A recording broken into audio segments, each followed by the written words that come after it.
All right, here we go. Day 3 of our special series. Shift 2022 has happened. Now, today we're talking about selling your home in the shift. It is a much different market than it was just a couple months ago. It's a crazy market compared to what it was just a couple weeks ago. So let's talk you through it, because the reality is if you want to sell your house, still a great time to sell your house. We got some reasons why it's a great time to sell your house. This is Steve Malone Realty Group, EXP. So if you missed them, go back, watch the first couple episodes of this series. They're doing a special series all week. Monday we talked about where are we right now, snapshot. Why did the market pivot the way that it did last week, just on a dime? It had been setting up, and all of a sudden that record skipped and went across the record. Everything changed last week. So here we are. What to expect. That was Monday. Tuesday, which was yesterday, we talked about buyers.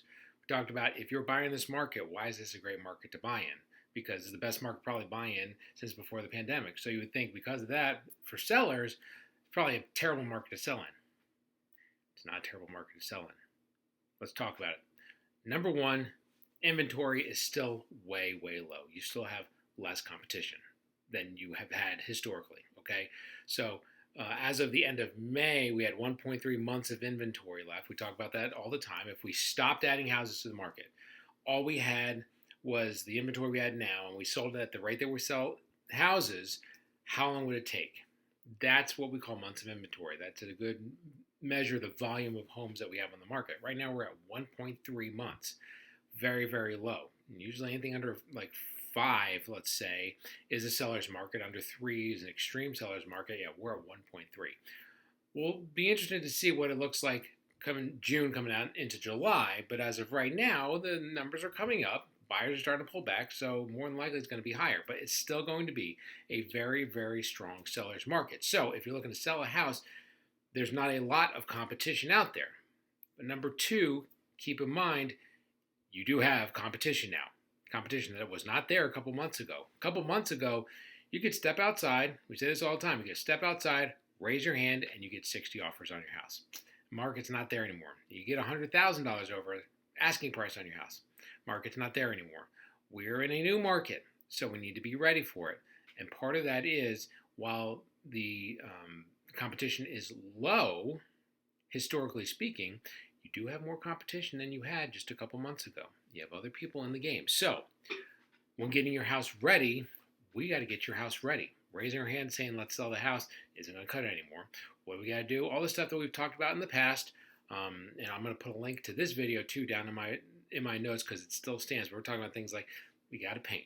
We've got to be sure the outside of the house looks nice. We got to be sure we got curb appeal. We got to be sure the house is staged right. If there's places where we can update, we got to make updates so that we look good against the competition in the neighborhood. Okay, we've got to stage the house, get the house ready to sell. Okay, because when people see the pictures online, we want them to be compelled to get in the car and come to your house, look at the house, and put in an offer. Okay, we can't do that if we're not doing it. Now, we've had houses in the past that the sellers were like, look, I don't want to paint the scratches on the wall. I don't want to paint the front porch.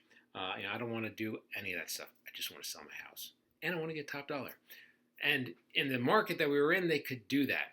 We can't do that anymore. If you don't want to paint the walls, if you don't want to paint the scratched up porch, if you don't want to do any of that stuff, that's fine. You're not going to get anywhere near what you could get, number 1. Number 2, it's going to sit for a while as well. The buyers want stuff that's finished. They don't want to put in elbow grease. They want to work or move into a turnkey house. Okay, so I say all that to say, if we're getting ready to get our house sold, we've got to get ready to get our house sold. So that's number 3. So just to refresh, number 1, we still have low competition, but number 2, we have more competition than we have had. Number 3, that means that we've got to get the house ready to sell. Check out my video for more details on that, or you can call me and we'll kind of walk you through that. And the other thing that we wanted to do is, when we go on, we want to price strategically, okay? We're going to look at what's gone on in the neighborhood and gone on in the area and what has homes sold for, okay? Now, you have probably watched your neighbors down the street. They listed their house, let's say, I'm just going to give you a for example. Let's say your house is probably worth $350-ish or something like that. Neighbor down the street lists their house at $350. They sold it for $450. It's pretty crazy. So home prices have come up a little bit. But you think to yourself, let's get a little greedy and see what we can get. The market's gone. We're not going to get $100,000 over asking price anymore.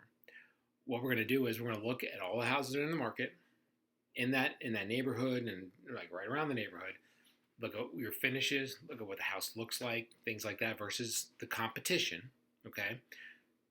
And then we're going to say, what is a fair market value for that house? Let's say you look at that same house. Yeah, you had the one house that sold at 450, but everything else sold 350, 350, 350, 375, whatever. So maybe the magic number is something like around 400, let's say. If that's the case, we're going to list at 400 or maybe even like 390 or something like that. We want to show value when we list the house, okay? The idea of let's go high and see what happens. If we go high and see what happens, people are not going to come take a look at the house, and it's going to sit, and that price you could have got is going to go by the boards, because as every day goes by, the number that you can get will go down. Okay, so the best time to get the best deal on the house is the first weekend. Best way to do that is to price the house aggressively. I'm not saying like if the house should sell for 400, I'm not saying we should list it at 200, because it's hard to get the price up 200,000 over asking price. But what I am saying is, if the house is supposed to be around 400, well, let's say 410. Like if it's around 410, maybe 400 is the magic number. Then you get people that come in, they're looking in the upper threes, and you get people looking at the low fours. I mean, if you list your house at 405, it doesn't quite make sense. You probably should list it at 400, because then you're looking at people that are looking at a house 300 or 350 to 4, and people looking 4 to 450. We take all that into consideration when we take a look at a house. Take a look at what it's priced at. Okay, but keep in mind, when we price your house, we're going to price it right near the market value, if not a hair below it, so we can show value. That's the best way to get a lot of people in the house. That's the best way to get multiple offers. That's the best way to get the best offer for your house. Highest offer, least headache, get you sold the fastest. We do all of that by pricing it right. Going over in this market is not going to do well for you, more times than not, say 90%. Yes, there's that one weird time where you overlist it and somebody is just desperate and will throw money at it. We're playing the field. We're playing most people. Most buyers are not going to overpay for a house in this market with the rates where they are. So whatever the magic number is, we're going to go in right at that magic number. So keep that in mind, okay? You want to sell your house for crazy? We should have sold it a couple months ago. That was the market.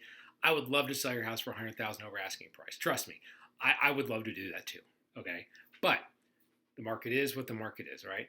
The other thing we got to keep in mind if we're selling our house is we're going to have to give a little, okay? There was a time in March and April where people were doing were waiving inspections, I should say. Or if they were doing inspections, but they're still buying the house as is, all that stuff. That's not happening right now, okay? People are doing inspections. People are asking for stuff to get fixed. It's that time, and it's not a bad thing. I don't think that people buying a house without an inspection is a smart idea. We talked about that throughout the whole time period. Never told my people to do it. A lot of people did, and they bought a house that they didn't have an inspection on. And there are going to be issues, and my worry is that somebody's going to get sued for it. And that's on them. Those words never came out of my mouth, and you know that if you've been following me. We talked about that all the time. There are ways we can do it. We had one buyer who they wanted us to waive the inspection. I told the buyer, I said, well, look, we're going to do an inspection before we go under contract, and so that's what we did.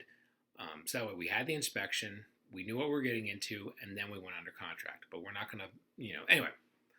That was the last market. We're in this market. In this market, people are not going to waive the inspection. They're going to get an inspection on the house, and they're going to ask for stuff to get fixed. And we're going to have to fix some of the stuff that they asked for, or they may move on, walk away from the deal, and then we have to deal with backup offers and potentially go back on the market and get less money for the house, things like that. This is old-fashioned real estate, which is, again, is not a bad thing. That you sell a house, if there's an issue, we fix it, the buyer feels good, the seller got a good deal, everybody wins, okay? That's the market that we're in, okay?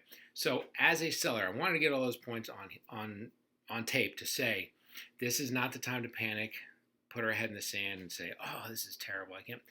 It's still a great time to sell, okay? Because we still historically have very, very low competition, still historically have a good number of buyers that are out there. This is a great time to sell your house. I say all that to say, though, it is a new market, so we need to be prepared. There's a little bit more competition. We need to have the house ready. We need to have it staged the right way. We need to have it photographed the right way. We need to have it priced, and we need to be ready to give some concessions. Okay, again, we're not giving away the farm, but we got to do what we got to do to get this house sold. 2 or 3 months ago, again, you raise your hand, 70 offers, house was sold. It's a different market, but we're going to walk you through it. If you're looking to sell your house and you want to talk about the market now versus the market a couple months ago versus where it's going to be in a couple months, give me a call and let me know, because tomorrow we're going to talk about what's going to happen through the end of this year, what's going to happen next year. What are our predictions for what the market's going to do next? It'll be very interesting.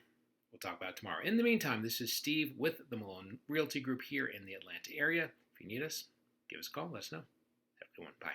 Hey, thanks for watching the video today. If you want more information on what's going on in the real estate market, take a look at some of these videos over here that we've posted, keeping up with what buying, selling, things that are going on in the North Georgia market. But if you want to keep up with everything that we post to our YouTube channel, be sure to subscribe to the YouTube channel down there, bottom right.